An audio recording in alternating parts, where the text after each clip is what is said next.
Cockney. Yes, Cockney. What is it? It's from London. That's correct. Most likely you know that already. But what is it exactly? Is it an accent or a dialect? Habla usted Cockney? Let's define our terms. If it's an accent, then wherever you are, if you have the accent, then you're a Cockney. Whether you hail from Hackney or Dagenham or Watford, because yes, people speak like that in Watford too. It doesn't matter. You're all Cockneys. It's just the way people speak. Or the second and contradictory definition is that it's a geographical thing.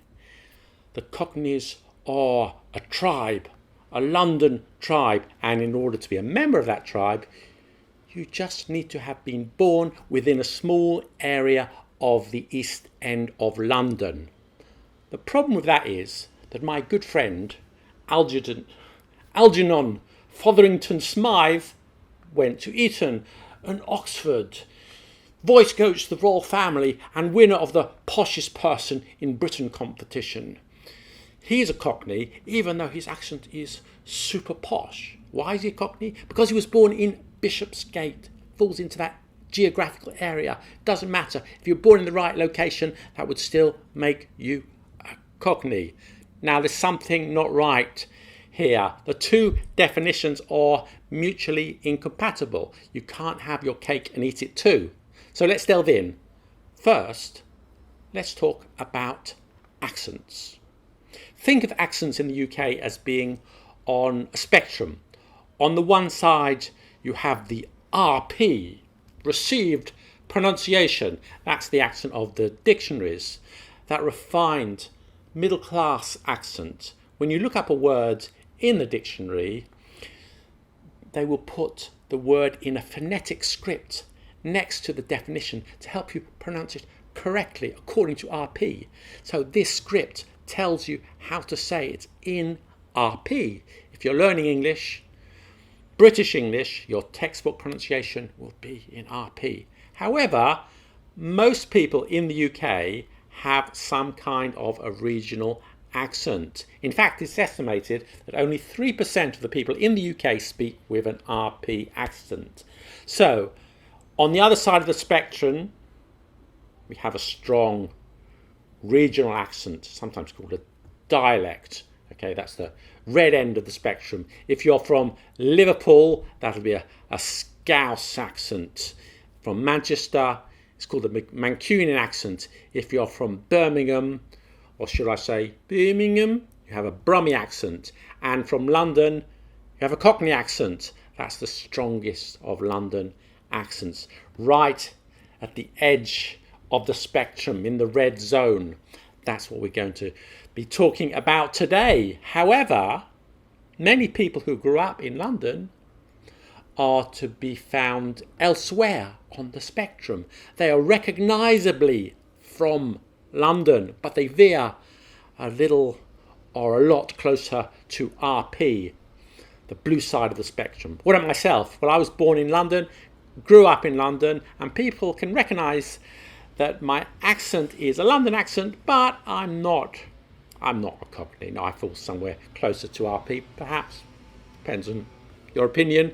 Today on Let Them Talk, we're going to look in depth at the fascinating story of Cockney, how it came about, where it's spoken, and very importantly, how many people speak it. We know how many Londoners there are. We know how many Glaswegians there are. We know how many Parisians there are. But there seems to be a big disagreement about the number of Cockneys due to the reasons I just mentioned.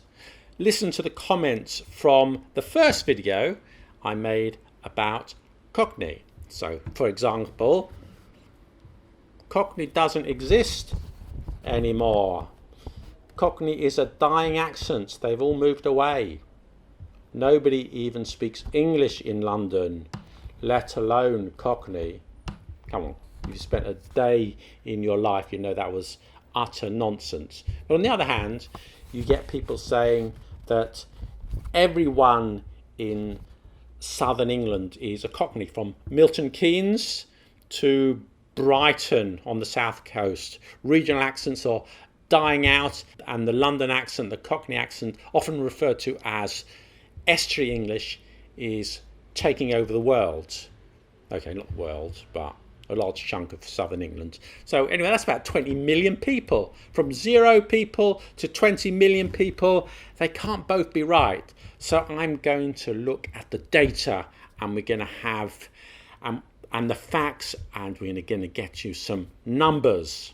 Also in this video, we'll look at which famous people speak Cockney and where they come from and more. But what we are not going to look at is how it sounds, the linguistics of Cockney. Why? Because we've already done that in the first video I did on Cockney. So you should definitely watch that video before watching this one. So check it out somewhere up here somewhere. So if you're in London or planning to visit London or just have an interest in the language of this great city, then stay tuned. But hold on, because before we start, we have to address the elephant in the room. Now, the video I made on the Cockney accent, the first one, was generally well received and it's still getting a lot of views. The time of recording this video, it had accrued 1.5 million views almost, and judged by most of the comments, very well received. The video was supposed to be a light-hearted look at the Cockney accent. I repeat, light-hearted, but the amount of abusive comments it received was astonishing. I didn't drown puppies or revoke Brexit. No, I've never experienced anything like that in my life. The haters were working overtime. Just to give you a flavour of that, listen to this. You're not a Londoner, you're Turkish. What's your first language? Is it Punjab? You're not English, you're French, Pakistani. Yes, someone said that. Whatever. People only speak Arab in London. They don't speak English anymore. Yeah, you can talk. The language is called Arabic, by the way, you moron. You don't look like a Londoner. Interesting. You're not a Londoner. You're an American impersonating a Cockney. What the fuck? Some other strange ones. They should have asked an Englishman to do this video. So the video was okay, but the presenter didn't look English enough. What does a real Englishman look like? Yes, dear viewer, we're talking about racism, vile, evil racism showing its ugly head. So and also some comments were just a bit strange. For example, I'm glad I watched this video about Cockney. Now I can understand train spotting. That's set in Edinburgh. I do hope the haters will stay away from the comments section this time. For the rest of you, the 99%, you lovely, beautiful, wonderful, open-minded people, stay tuned.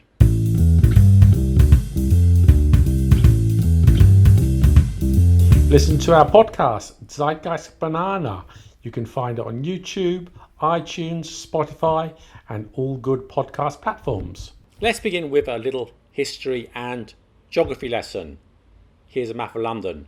Right in the centre you will see an area called the City of London. If you don't know London, don't confuse London and the City of London. It's not the same. The City of London is the original London settlement. It was an important Roman city. The city is synonymous with London's financial capital, but it's the oldest part of the capital. And St Mary le Bow, very important in our story, is right here. Just to put this into perspective, Big Ben is here and it's not in the City of London. That's right, it's in the City of Westminster. Also, you can't see Big Ben from the street because it's actually the name of the bell inside the tower, not the tower itself.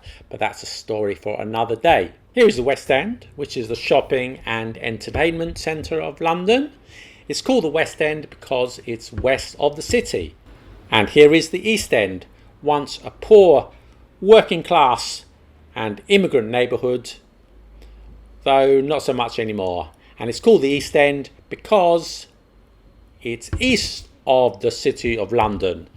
But you guessed that already, didn't you? The whole map is called Greater London. By the way, the word Cockney means the egg of the cockerel. Of course, cockerels don't lay eggs, it's the hens, but it was used as a derogatory term for any city dweller that didn't know the ways of the countryside, but it soon got associated with Londoners. Here we are at St Mary le Bow, right in the heart of the city of London. Cockneys have been associated with St Mary le Bow and particularly its bells since at least the 11th century. 12 bells ringing out so loud that they could once be heard throughout the town and beyond into the outskirts. Now, according to folklore, in order to be a Cockney, you need to have been born within the sound of Bow bells. This definition goes back a long time. John Minshew, one of the first ever dictionary writers, in his 1617 work, Doctor in Linguis, wrote, "A Cockney, applied only to one born within the sound of Bow bell, that is, in the city of London." So let's get this straight. If you're born within the earshot of these bells, then you are a Cockney. If not, then you aren't. And this, by the way, is the geographical definition, not the linguistic one. It says nothing about your accent. There is a much quoted story about the first Lord Mayor of London, Dick Whittington, 1354 to 1423. Here he is. He's something of a London legend. In fact, maybe the first London legend. The story goes that he came to London along with his cat to make his fortune from his home in the north of England sometime in the 1370s. After working in menial jobs in kitchens in the city of London, he got fed up and decided to go back home. But as he was fleeing, he heard the sound of Bow bells beckoning him back. "Turn again, Whittington, Lord Mayor of London," seemed to say. And he turned back with his cat and became the mayor. So where was he when he heard the bells, the Bow bells? He was on Highgate Hill. That's quite far away from here. Let's return to our map of London. And here is Highgate Hill. And the closest underground is Archway Station, which is not in the centre at all. It's on the border of Zone 2 and Zone 3. It's 4.7 miles or 7.5 kilometres away. So here we are, the Whittington Stone, the spot where Whittington was called back to London. And yes, that's his cat. And that's not all. If you're visiting London, then do come up and have a look. It's not far from Camden Town. There's also the Whittington Hospital and the Whittington Pub. Don't drink too much in the Whittington Pub or you'll end up in the Whittington Hospital. Yes, it seems that everything around here is named after Whittington. Back in Whittington's time, this was just a road in the countryside, far away from London. And from here, you could see the city. But the bad news is that now you can see, well, not very much. Everything is obscured by skyscrapers.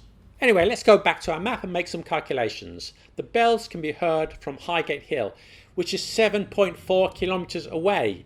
If we assume that they can be heard the same distance in each direction, then we get this area. Now, according to my calculations, there are 4.5 million people living in this area. So that's the number of Cockneys. There are 4.5 million. Simple, huh? No, hold on, wait a minute. I know what you're thinking. I can hear you screaming. That was back in the 13th century. But now, what with the noise from the cars and the traffic and the buildings covering the whole city, the noise won't travel that far, will it? Fortunately, we can explore this a little further with sound maps. A sound map shows us how specific sounds carry over a geographical area. We have sound maps covering the Bow bells. Here is one from 1851. Not quite as far as Highgate Hill. Victorian London was still a pretty noisy place, but as you can see, the sound carried very far. especially eastward, all the way to Leighton. That's 9.5 kilometres. But now look at the sound map for 2012. The sound of Bow Bells can be barely heard in Shoreditch, and that's 3 kilometres away. Okay, let's make another calculation. If the population covered by the sound map of 2012 gets us the number of Cockneys, we get 50,000. But wait just a minute. Didn't we say you have to be born within the sound of Bow Bells? So we need to know how many people were born within this area. Are there any maternity hospitals within the sound map? Well, actually, not really. There was the City of London maternity hospital, but that was bombed during the war, so you would have had to have been born before the war to have been born there. There's St Bartholomew's, or Barts, that's in the area, but the maternity department closed in the late 1980s. Another point is that the bells did not ring between 1945 because they were destroyed in an air raid, and they weren't restored until 1961. So if we say that 5 babies were born at St Bart's a day until the 1980s, that's 30 years. So we get a grand total of 10,000 Cockneys. Oh, okay, something clearly wrong here. This is ridiculous. There are more than 10,000 Cockneys. This old definition can't really apply in 2020. So let's look at it another way. Traditionally, Cockneys lived in the working class population centres east of the City of London. So the place which is most closely associated with the Cockney accent is the East End of London. The traditional core districts of the East End are Bethnal Green, Whitechapel, Spitalfields, Stepney, Wapping, Limehouse, Poplar and some would add Hackney to that list. Here it is on the map. The East End began to develop in the Middle Ages when London expanded beyond its city boundaries. An immense docklands emerged in the East End. It became the hub of the British Empire, where goods and people moved to and fro to destinations all over the world. By the 17th century, a lot of the industry had moved to the East End. Some manufacturing that was unwelcome within the boundaries of London proper were moved east. These included the gunpowder and the lead-making industries. So the East End became a significant area of production, but at the same time it was a desperately poor and overcrowded neighbourhood. You find in many cities such as London, Paris and New York, the poorer parts are in the east, and that's because the prevailing winds blow from west to east. So all the crap coming from the chimneys would blow east. So the rich chose to live in the west for the cleaner air, and so the rent was cheaper in the east. What about immigration? That plays an important part in our story. Now, there's been a significant influx of immigrants to the East End for hundreds of years. They first arrived by boat from around the world and worked in the docks and the factories and as craftsmen in workshops that had sprung up in the area. Let's have a look at some of the immigrant groups who made their home in the East End. The Huguenots. The Huguenots were French Protestants who were persecuted in France because of their religion. In 1681, Charles II of England gave them refuge, and between 1670 and 1710, up to 50,000 Huguenots settled in England, many of them in the East End, in the area known as Spitalfields, where the rent was cheap. In 1700, there were 9 Huguenot churches in London. And walking around Spitalfields in the East End today, you still see many reminders of the Huguenots, such as in the street names. Here we are on Fournier Street, Nantes Street, Corbeil Street. The Irish. The Irish started emigrating to London in large numbers in the 18th century. In Spitalfields, they worked in the weaving industry, and Irish labourers played an important part in the building of London's docks and settled in the areas near to their construction, such as Shadwell and Wapping. Ashkenazi Jews In the Middle Ages, there was a sizable Jewish community in the City of London. There is not much to remind us of that period now, except the street name Old Jewry, which is where the Jewish ghetto was in medieval times. The Jews were expelled from England in 1290 and they weren't allowed back until 1656. The first Jews to arrive back in London were Sephardi Jews of Spanish and Portuguese origin. In the second half of the 19th century, many Ashkenazi Jews fleeing poverty and persecution in Eastern Europe moved to Britain. The majority came to London, and most of them moved to the East End. At the beginning of the 20th century, there were 144,000 Jews living in London, and 83% of them were in the East End. Incidentally, perhaps you've tried Britain's national dish, fish and chips. What you might not know is that it is of Jewish origin. The tradition of frying fish in batter was brought to London by Sephardi Jews in the 17th century. Somewhere later down the line, the chips got added to the dish. A Jewish immigrant, Joseph Malin, opened Britain's first recorded combined fish and chip shop in Bethnal Green in London's East End in 1860. Mushy peas? That's definitely a northern thing. No Londoner would invent that. If you go to the East End today, you'll find a couple of excellent bagel shops on Brick Lane. These are two of the only places where you can find genuine bagels in London, but it's one of the few remaining things still around from the era of the Jewish East End.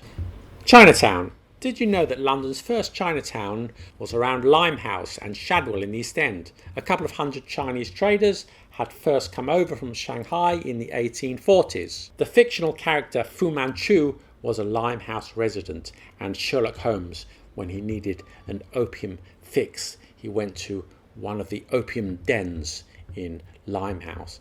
So the impression in film and in fiction and in the media was that the Limehouse Chinatown was somewhere less than salubrious. But the writings about the neighbourhood and about the drugs and the gambling and the prostitution was that just fiction. It was complete fiction. In reality, the Chinese, who numbered around 4,000 at the time of the First World War, were a hard-working, law-abiding community. During the Second World War, the area was bombed and Chinatown relocated to Soho, where it is today. All that remains today are a few street names like Ming Street, Peking Street and Canton Street. Bangladeshi. The latest wave of immigrants came from Bangladesh, from the Sylhet region in the second half of the 20th century. Brick Lane and the streets around it are called Banglatown, and you can see why. Did you know that 90% of Indian restaurants in the UK are actually Bangladeshi restaurants? This is Brick Lane Mosque. It was built as a church by the Huguenots, then it became a synagogue, and now it's a mosque serving the neighbourhood's Muslim community.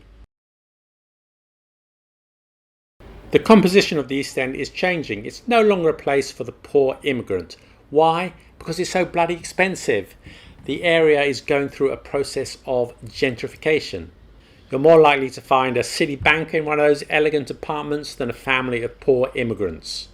Wandering around the East End the other day, along with the espresso bars, I found a ukulele shop and a fromagerie selling vegan cheese. Yes, the neighbourhood is certainly changing. But where does this Cockney accent come from? Why does it sound as it does? Why is it different to standard British English? Surely the large number of immigrants moving to the area over the course of hundreds of years must have shaped it in some way. Let's have a closer look at some possible influences. In Cockney, we drop our H's.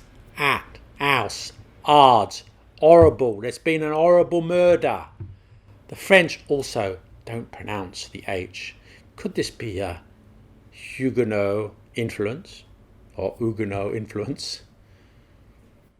What about the influence of Yiddish on Cockney? So many Ashkenazi Jews who spoke Yiddish moved to London in the late 19th and early 20th century. Yiddish, by the way, is a Germanic language, but what influence did they have on the accent? Just to give you one example, the oi sound, which is quite prevalent in Yiddish. Oy vey is the classic Yiddish phrase, and this sound could have been transmitted into Cockney directly from Yiddish. The I sound, as in night, is often pronounced oi in Cockney. Night. Nice becomes noise. Rice becomes rice. Tried becomes tried. Incidentally, the accent of New York is similarly influenced by Yiddish because they had an enormous amount of Yiddish speakers moving to New York at the same time, the end of the 19th and the early 20th century. And I'm told they say coffee and not coffee, and that's maybe a sound from Yiddish. So perhaps there are some parallels with the New York accent and the Cockney accent, but I'd better not comment too much about the New York accent, as it's something I don't know very much about. But if you do have any insight on that, then please let us know in the comments. It's perhaps too early to discuss the influence of Indian languages on Cockney, but just to give one possible example, in it. In London, we like to say in it instead of isn't it. Beautiful day, in it. However, what's happened recently is that this in it is starting to be used as a substitute for all question tags. For example, you're Bob, in it. Huh? Instead of you're Bob, aren't you? She'll be here tomorrow, innit? Instead of she'll be here tomorrow, won't she? Now the theory is that this comes from Punjabi, Bengali or Sylheti, where they have a similar grammatical construction. Almost certainly there is a good deal of Irish in the mix, and who knows, even a touch of Chinese too. So of course Cockney is not dying out, but rather it's changing. The Cockney spoken today is not the same as the Cockney spoken 100 years ago, which is the same for British English as a whole. Watch a film from the 1930s and it's changed quite a bit. Listen to this clip. It's from The Lady Vanishes in 1938. No food? What sort of place is this? Expect us to share a blasted dog box with a servant girl on an empty stomach? Is that hospitality? Is that organisation? No food? What sort of a place is this? They expect us to share a blasted dog box with a servant girl on an empty stomach? Does that sound like English from 2020? These days it's more complex to spot the influences of other languages in London English because there are over 200 languages spoken in London. It's difficult to say what comes from what, but changing it is. So certainly there have been linguistic influences on the Cockney accent from immigrant groups, and this influence hasn't stopped. Linguists now talk about MLE, multicultural London English, with words from Jamaica, the Indian subcontinent and elsewhere. Some say that this is replacing Cockney. Well, no, it's just part of a change that's been going on for hundreds of years. Accents are not static. The accent has spread out as immigrants and the working classes have moved from the East End. Okay, so not all the Cockneys live in the East End anymore. So where do they live? There are two things to bear in mind. One, Cockney is more of a cultural term rather than a linguistic term. The Cockney's home may be in the East End, but in truth you'll hear it all over London and beyond. And it's been like that for a long time. Don't believe me? Let's have a look at a map of famous people with Cockney accents with a connection or not a connection to the East End. Let's start with John Keats, referred to at the time as a Cockney poet, although this was used pejoratively. Cockney accent? Almost certainly.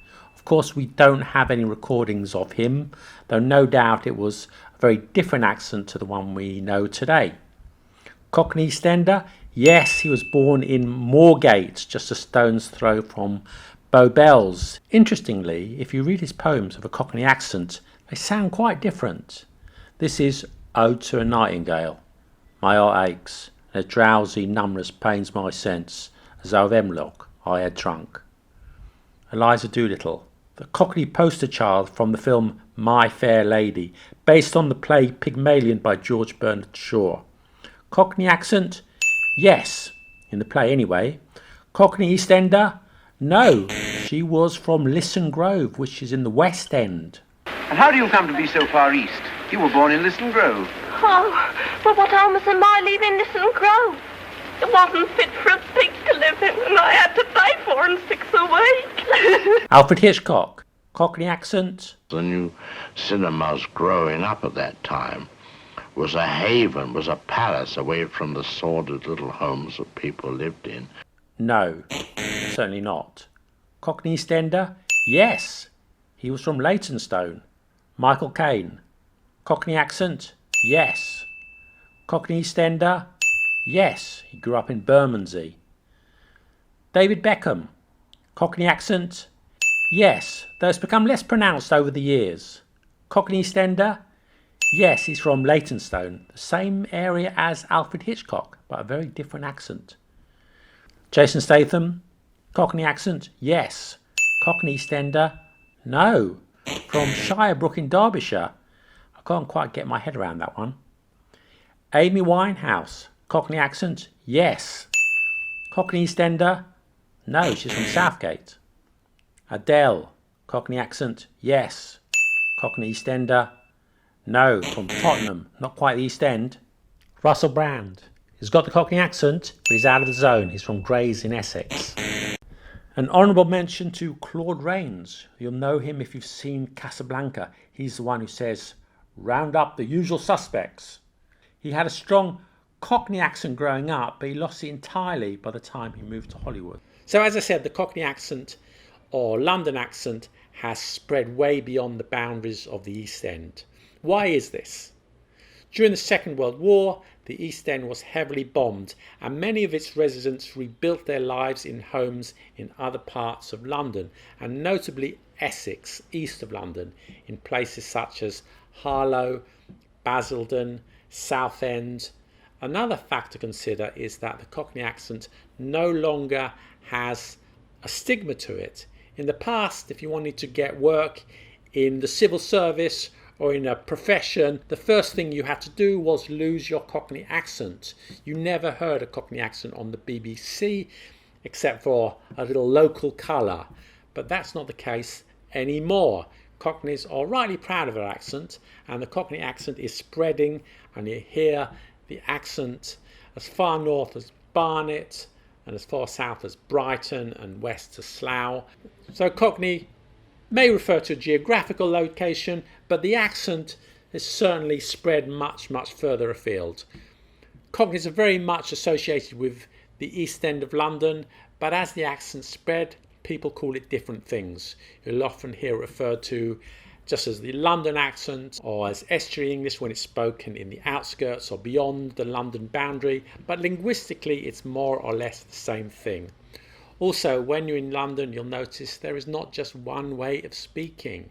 As I said before, London speaks somewhere along this spectrum with RP on one side and the Cockney on the other.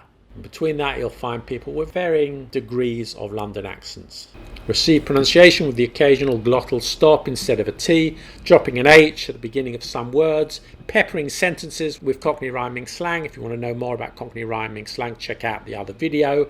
And finishing the odd sentence with "in it." So the boundaries are not clear, and I guess we'll never arrive at a precise number of Cockney speakers. But it doesn't matter. Accents change. The Cockney that John Keats spoke is no doubt very different to the way we speak today.